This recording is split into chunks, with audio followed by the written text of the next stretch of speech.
Silence. Silence. Stillness. You know, when we teach, as teachers of yoga, meditation, consciousness studies, we teach about silencing the mind, stilling the mind, being still. And it's a very difficult thing for anybody to try to understand that because, in a sense, it doesn't even make sense. Well, that's because we're never really in a state of stillness. We're always moving. No matter if we're in this physical form, moving, no matter if we're just sitting still, we're still moving. Everything's still moving. The heart's still beating. The blood is pumping. The nervous system is just firing away, the electrical system of the body. And stillness. But really the stillness is just so we have an opportunity, just for a moment, to be still long enough to be able to see what's going on, to be able to really truly discover the infinite potential that we really are. You know, because we're trying to identify ourselves all the time, all our lives, trying to, again, like I've mentioned before, plan for the future, create an identity or whatever, a profession.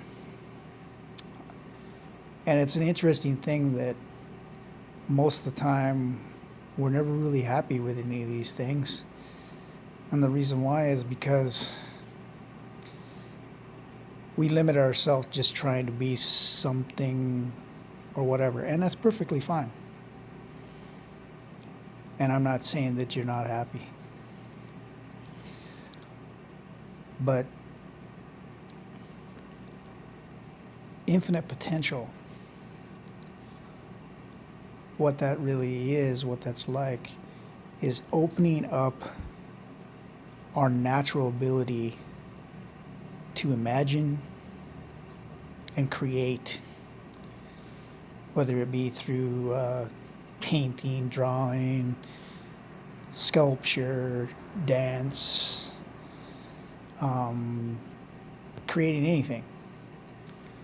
Maybe working on a car, washing the dishes, making food, cooking. It doesn't really matter. It's all a form of creation. So where am I going with this?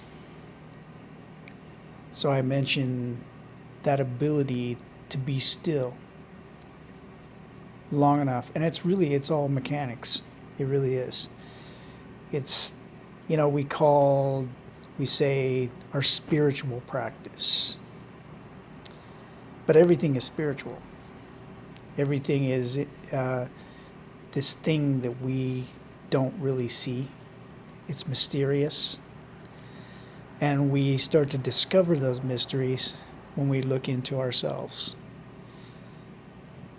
When we really, in a sense, truly discover ourselves, but also rediscover ourselves. And what makes that happen the quickest, all of the work, no matter if it's spiritual or whatever,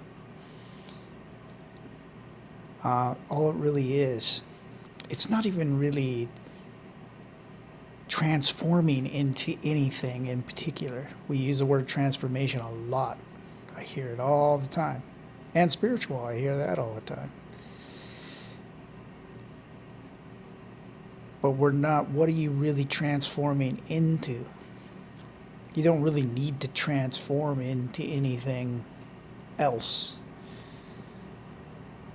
What we really do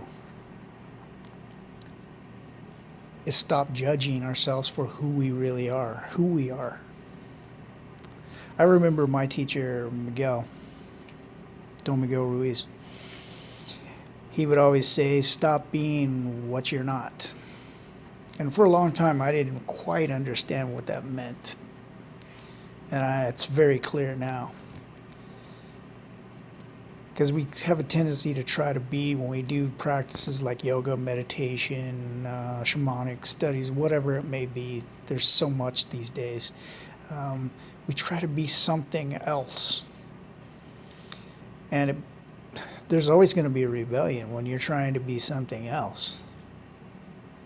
And the reason why there's a rebellion or a fight going on inside of yourself is because you don't accept yourself exactly the way you are.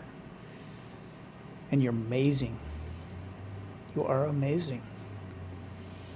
You know, I can use all these sweet words, and you're crazy as hell.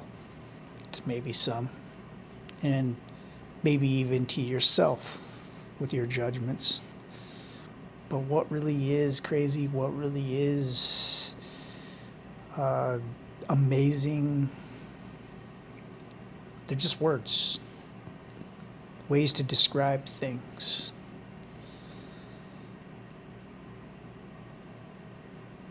We are, again, here's another word. We're perfect exactly the way we are. And from that perfection, which is you stop judging yourself exactly the way you are, everything changes anyway. That's where the transformation happens. The transformation is you're transforming your point of view of who you are. And from that, your point of view of everything else completely changes too. Well, I think that's enough. And I hope you're all sleeping very well. And when you wake up in the morning and see this video, that you know the most important thing to me, I love you all very much, and that's some true shit there. Ha!